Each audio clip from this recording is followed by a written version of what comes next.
नमस्कार मित्रांनो, माझे नाव प्रगती शेटकर आहे। मी इयत्ता 7वी मध्ये शिकत आहे। माझ्या शाळेचे नाव जिल्हा परिषद माध्यमिक शाळा पानखेडेगाव असे आहे। मी हे पुस्तक वाचले आहे। या पुस्तकाचे नाव आहे कौशल्य। या पुस्तकामध्ये खूप छान गोष्ट आहे। सदाशिव व गिरिजा हे एक कष्टाळू झोपडे सदाशिव व गिरिजा हे एक कष्टाळू झोपडे होते आणि हे एक कष्टाळू झोपडे होते। त्यांच्याकडे 20-22 एकर शेती होती। 20-22 एकर शेती जरी असली तरी ते सुखात नव्हते व आनंदी नव्हते, कारण की त्या शेतामध्ये पाणी होते। ती शेती कोरडवाहू होती आणि त्यामुळे सदाशिव व गिरिजा आनंदी नव्हते व सुखात सुद्धा नव्हते। मग त्यांनी असा विचार केला की घरातील किडूक मिडूक विकून शेतामध्ये विहीर बांधायची आणि नंतर त्यांनी घरातील किडूक मिडूक अशा लहानशा वस्तू विकून त्यांनी शेतामध्ये विहीर बांधली आणि काही दिवसानंतर त्या विहिरीला भरपूर पाणी लागले आणि मग नंतर त्या विहिरीला भरपूर पाणी आले। जणू त्यांना धनाचा भंडार सापडला असे एवढे पाणी होते। आणि काही दिवसांनंतर त्यांना मुलगा झाला। त्यांनी त्या मुलाचे नाव ठेवले धनाजी। धनाजी खूप हुशार होता आणि कष्टाळू। तेव्हाच्या काळामध्ये जास्त शिकायला मिळत नसे, म्हणून सदाशिवने धनाजीला शेतामध्येच काम करायला सांगितले। शेतातीलच त्याला सर्व गोष्टी शिकवल्या आणि धनाजी सुद्धा मन लावून त्या गोष्टी पूर्ण करायचं। त्याला शेतामध्ये काम करायची खूप आवड होती। धनाजी थोडा मोठा झाला आणि नंतर काही दिवसानंतर लगेच त्यांना दुसरा मुलगा झाला। त्यांनी त्याचे नाव ठेवले मनोहर, पण त्याला सर्वजण मनाजीच असे म्हणायचे। मग सर्वजण त्याला मनाजी असेच म्हणायचे। धनाजी व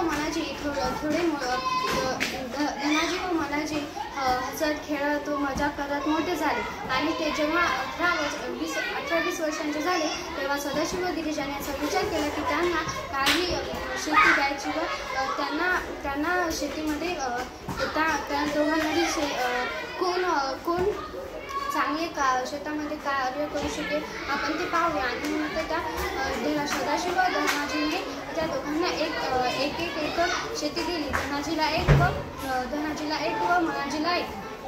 धनाजी व मनाजी यांच्यामध्ये तर स्पर्धा झाली होती, कारण की ते दोघे शेतामध्ये काम करणार होते आणि ते सुद्धा आणि त्यामुळे त्या दोघांची स्पर्धा होती पण ती प्रेमाची होती।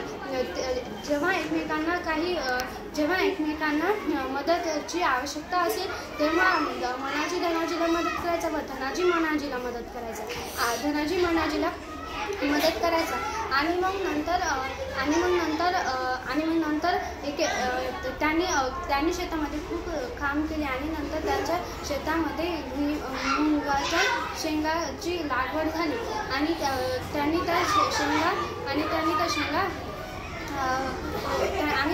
त्या शेंगा उपटल्या आणि मग नंतर त्यांनी असा विचार केला की ह्या शेंगांना बाजारामध्ये विकायचे, परंतु विकण्यासाठी त्या थोड्या ओल्या होत्या आणि त्यांना त्या शेंगा वाळवत घालायच्या होत्या आणि मग नंतर दोघांनी असा विचार केला की त्या शेंगा वाळवत घालायच्या। दोघांनीही शेतामध्येच वाळवत घातल्या आणि मनाजीने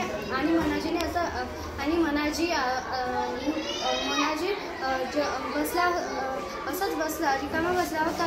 तेव्हा त्याने विचार केला की ह्या शेंगा मी स्वच्छ करेन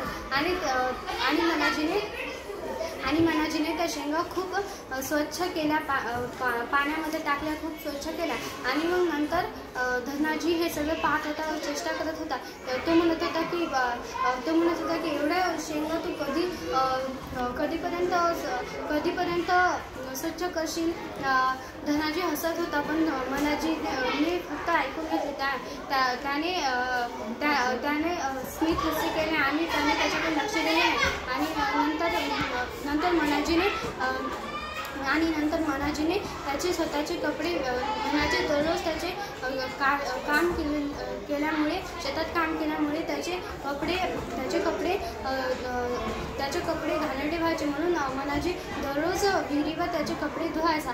आणि हे धनाजी हे सर्व काही पाहत होता. धनाजी म्हणत होता, आपण शेतकरी आहोत, आपण ऑफिसर नाही आहोत. म्हणून तर मनाजी म्हणाला की ऑफिसर जरी नसो तरी स्वच्छता असायलाच हवी, कारण की लोक राहण्यावरून आपल्यासोबत खरेदी करतात आणि आपल्याजवळ असलेल्या चांगल्या गोष्टीमुळे खरेदी करतात.